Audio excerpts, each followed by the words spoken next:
आज हम बात करेंगे उस चीज़ की जो कि हमेशा से हमारे भारत देश में विवादित रहा है, और वो मुद्दा हमेशा एक कमी और समस्याओं को उजागर लगातार वर्षों से वर्षों तक लगी हुई रहती है। तो मैं बात करूंगा उस मुद्दे का जो कि विवादित रहा है, और उस तथ्य को और उस समस्या को निदान करने की कोशिश सरकार हमेशा कोशिश की है, लेकिन वो कोशिश विफल रही है।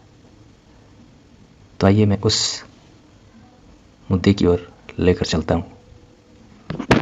जमीन जिसकी, खनिज उसकी, यह हमेशा से विवादित रहा है भारत देश में। आदिवासी के हक में सुप्रीम कोर्ट ने एक महत्वपूर्ण फैसला सुनाया है। सुप्रीम कोर्ट ने कहा कि खनिज संपदा का स्वामित्व सरकार के पास नहीं, बल्कि यह भूस्वामी में निहित होना चाहिए, यानी जमीन जिसकी, खनिज उसकी। न्यायाधीश आर एम लोहड़ा की अध्यक्षता वाले 3 सदस्यीय खंडपीठ ने केरल के कुछ भूस्वामियों को याचिका पर फैसला सुनाते हुए कहा कि देश में ऐसा कोई कानून नहीं है जिसके अनुसार भूमि के नीचे में मिट्टी या खनिज संपदा का स्वामित्व शासन के पास होगा। केरल उच्च न्यायालय ने इस मामले में राज्य सरकार के पक्ष में फैसला सुनाया था। आंध्र प्रदेश का समता जजमेंट से संबंधित है, जिसने अंधाधुंध खनन रोकने के लिए समता नाम की एक स्वयंसेवी संस्था की याचिका पर जुलाई 1997 में सुप्रीम कोर्ट ने फैसला सुनाया कि आदिवासी जमीन को लीज पर देने अथवा अधिग्रहण के बाद संबंधित कंपनी को होने वाले कुल मुनाफे का 20% हिस्सा पर्यावरण संतुलन और क्षेत्रीय विकास पर खर्चा करना होगा। इस फैसले पर कॉर्पोरेट वर्ग मातम मना रहा है और विकास करने की दलील देकर अभी से कानून को निष्प्रभावी करने की कोशिश कर रहा है। यह कानून अगर प्रभावी ढंग से लागू होता है तो निश्चित ही आदिवासी भूस्वामियों की हक और अधिकार की एक विशेष पहल होगी।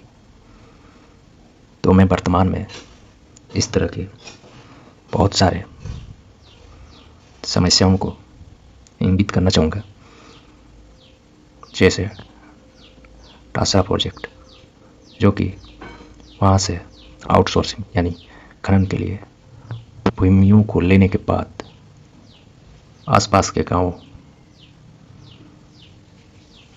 के जितने भी गांव हैं उस जगह, उस स्थान पर ना ही पर्यावरण संतुलन और क्षेत्रीय विकास पर खर्चा की जा रही है और ना ही कुछ। तो इस तरह की स्थिति, बहुत सारे ऐसे जगह हैं जो कि इस तरह स्थितियों का सामना कर रहे हैं जमीन देने के बाद भी।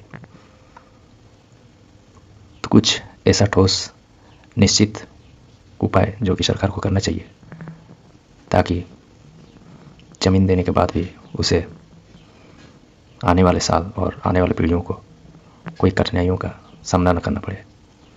तो इस तरह बातों को जानने के लिए मेरे इस चैनल को सब्सक्राइब करें और मेरे वीडियो को लगातार लास्ट तक देखने के लिए बहुत बहुत धन्यवाद। फिर मिलते हैं। जय हिंद, जय भारत।